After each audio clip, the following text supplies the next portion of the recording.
Olá, sejam bem-vindos a mais um estudo Visão Comparativa dos Evangelhos. Eu sou o Wellington Lima e no vídeo de hoje vamos refletir sobre Lucas, capítulo 7, versículo 1 a 10, a história da cura do servo do centurião. Esse é um dos relatos mais impressionantes sobre fé e humildade nos Evangelhos. Um oficial romano, um gentio, um homem de grande autoridade, surpreende a todos ao demonstrar uma confiança inabalável no poder de Jesus. Ele entende que basta uma palavra do Senhor para que o milagre aconteça. Mas o que torna essa fé tão extraordinária? Como esse episódio revela o coração de Deus para com aqueles que confiam nele? O que podemos aprender para fortalecer nossa própria fé? Nesse vídeo, vamos analisar essa passagem detalhadamente e entender como esse centurião nos ensina a verdadeira confiança em Cristo. Fique comigo até o final e vamos juntos aprender mais sobre a fé que agrada a Deus. Vamos lá? Lucas, capítulo 7, versículo 1. Depois de acabar todos os seus discursos aos ouvidos do povo, ele entrou em Cafarnaum. Lucas relatou essa parte da história evangélica mais amplamente do que Mateus. Jesus tinha escolhido Cafarnaum para o local de sua residência, como sendo uma cidade grande, e onde ele provavelmente levaria muitas pessoas ao conhecimento do seu evangelho. Versículo 2. E o servo do centurião, a quem muito estimava, que estava doente, e a ponto de morrer. Apesar de sua muito breve aparição na cena do relato evangélico, esse centurião é um dos personagens mais simpáticos de toda a história. Os centuriões eram a espinha dorsal do exército romano. Cada legião romana contava de 6.000 homens divididos em 60 centúrias de 100 homens cada um, que na prática consistia em 60 a 80 soldados. À frente de cada centúria se encontrava um centurião. Estes centuriões, os verdadeiros soldados profissionais, veteranos do exército, eram os responsáveis pela disciplina do regimento e os que davam coesão ao exército romano. Tanto na guerra quanto na paz, a moral das tropas dependia deles. Os centuriões eram os melhores homens do exército romano. É interessante assinalar que todos os centuriões que se mencionam no Novo Testamento são pessoas respeitáveis. Temos o que menciona aqui o centurião que reconheceu a Jesus como Filho de Deus quando estava na cruz, como poderemos ver em Mateus capítulo 27, versículo 54. Os evangelhos também mencionam Cornélio, o primeiro pagão convertido ao cristianismo. Na verdade, está registrado em Atos, capítulo 10, versículo 22. Atos também, capítulo 21, versículo 32, menciona o centurião que reconheceu a Paulo como cidadão romano e o resgatou da multidão avivada. A Bíblia, no Novo Testamento, menciona o centurião que se inteirou dos planos dos judeus de assassinar a Paulo no caminho entre Jerusalém e Cesareia, e deu os passos necessários para frustrar esses planos, conforme pode ser visto em Atos, capítulo 23, versículo 17. O Novo Testamento também menciona o centurião a quem Félix encomendou a vigilância de Paulo, em Atos, capítulo 24, versículo 23, e o que acompanhou Paulo em sua última viagem a Roma, tratando com suma cortesia e aceitando como líder quanto o navio em que navegavam foi surpreendido com a tormenta, conforme Atos, capítulo 27, versículo 43. A legião romana mais próxima estava estacionada na Síria, mas muitos auxiliares, a maioria recrutados da Síria, também estavam estacionados em Cesareia, na costa do Mediterrâneo, com alguns na fortaleza Antônia, em Jerusalém. Eles não foram obrigados a seus acampamentos o tempo todo. Entretanto, e após a aposentadoria, alguns provavelmente se estabeleceram em vários lugares da Palestina. Versículo 3. E quando o centurião ouviu falar sobre Jesus, enviou-lhes uns anciões dos judeus, rogando-lhe que viesse curar o seu servo. O centurião foi criado sob a dispensação pagã, mas alcançou o conhecimento do Deus único. E encontrando aquela verdade fundamental tão bem estabelecida na religião judaica, concebeu um grande afeto pela nação judaica e fez todos os bons ofícios que estavam em seu poder. Conforme relatado, a narrativa que Lucas faz sobre o comportamento do centurião é maior e mais distinta do que apresentada em Mateus. Não é comum em todas as línguas, também no hebraico em geral, atribuir à própria pessoa o que foi falado ou feito por sua ordem. E, portanto, Mateus relata como dito pelo próprio centurião, o que realmente foi falado por aqueles a quem ele havia delegado para se dirigir a Jesus em seu nome, o que explica suficientemente a aparente diferença encontrada nesses dois evangelistas. Anciãos dos judeus. Estes eram magistrados no local, ou anciões da sinagoga que o centurião havia construído. Ele os enviou, provavelmente porque tinha medo de vir a Cristo, não sendo judeu, nem por nação, nem por religião. Podemos observar quem são os personagens principais nessa breve drama. Os anciãos judeus, um centurião romano e o servo do centurião. Origens raciais e religiosas muito diferentes e posições muito diferentes na escala social. Jesus rompeu todas essas barreiras, indo até as necessidades do doente. O Evangelho atravessa bem as barreiras éticas, sociais, raciais, nacionais e religiosas. Versículo 4. Eles vieram a Jesus e rogaram-lhe com urgência, dizendo: Ele é digno que lhes concederes isso. Os não-judeus que temiam a Deus e doavam quantias substanciais para a comunidade judaica eram bem respeitados. Aqueles que pediam ajuda muitas vezes procuravam alguém respeitado pelo benfeitor para interceder em nome do solicitante. Esse centurião também pode ter sido capaz de interceder por sua cidade junto a altos funcionários romanos, se necessário. A cultura mediterrânea antiga enfatizava a reciprocidade e os anciões agora estavam intercedendo por seu nome. Ele é digno. Aqui está falando do centurião. Ele havia mostrado favor aos judeus, e não era impróprio mostrar-lhe bondade. Seu aperfeiçoamento também da luz que lhe fora dada sobre sua dispensação inferior o havia preparado para a recepção do Evangelho.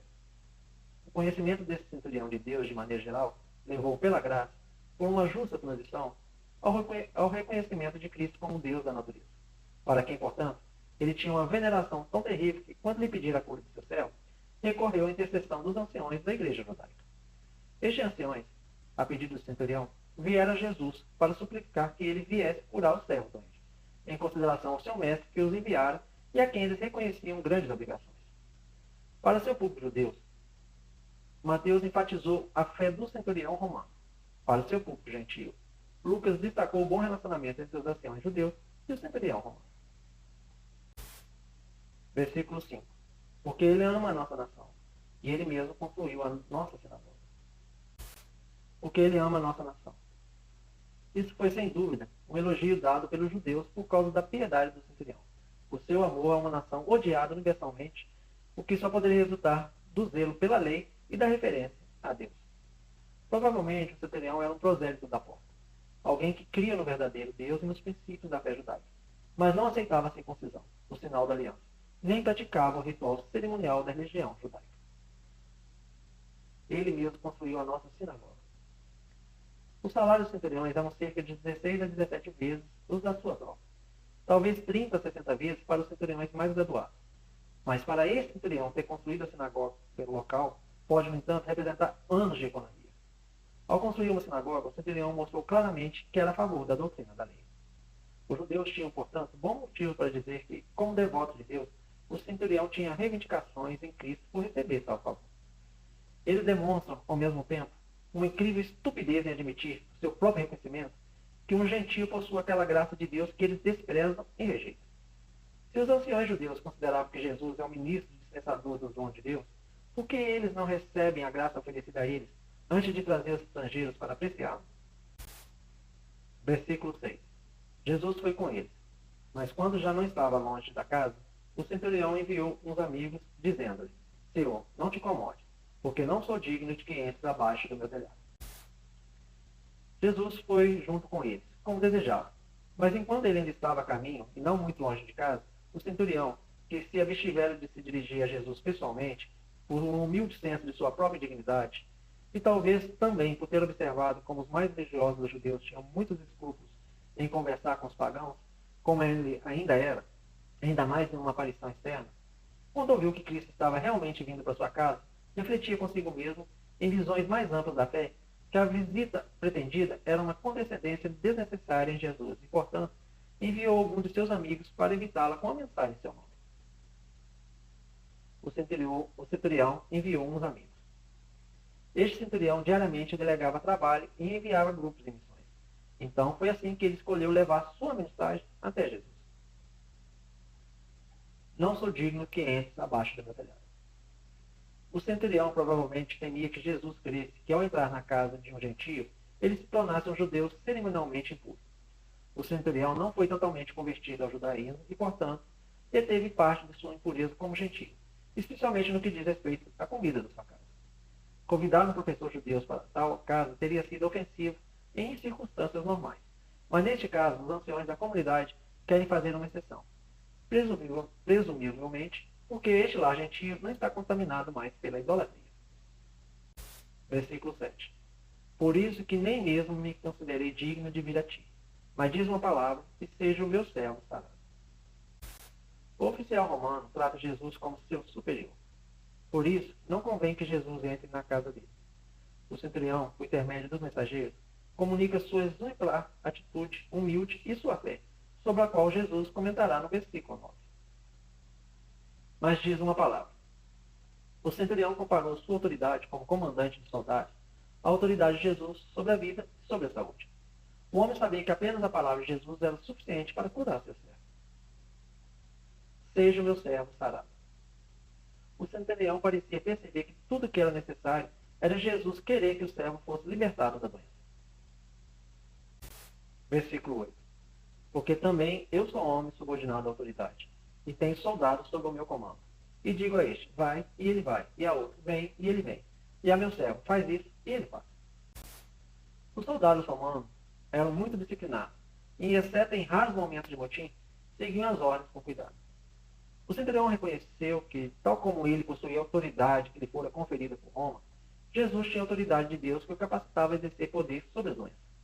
Ele reconhece a força de meras palavras através de sua própria atividade como oficial.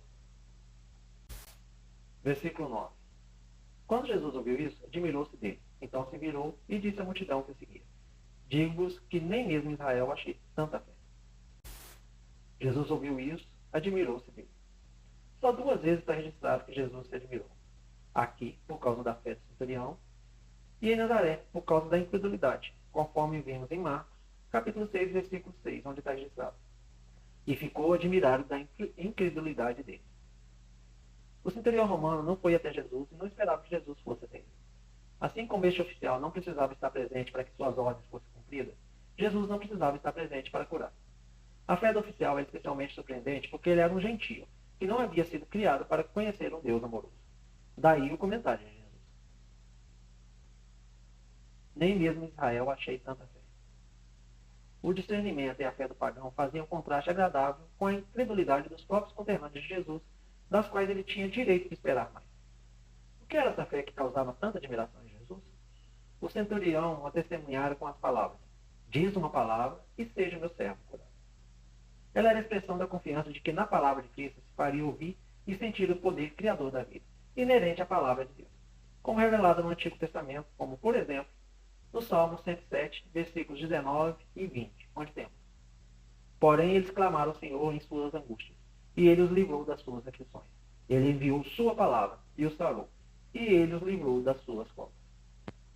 Essa é a fé que opera milagres. Os elementos da fé do centurião eram profunda humildade e absoluta confiança no poder de Cristo sobre todas as forças invisíveis que flagelam a humanidade. Como a presença do chefe não é necessária para se executar uma ordem, Cristo, que é superior a todas as criaturas, poderia com maior facilidade ordenar e realizar milagres à distância. Fé como essa, que não demanda a presença corporal de Jesus, é que torna a oração eficaz. Lucas relata um incidente para nos lembrar que a fé do gentio é aceitável a Jesus. Versículo 10. E quando os que foram enviados voltaram para casa, acharam com boa saúde o servo.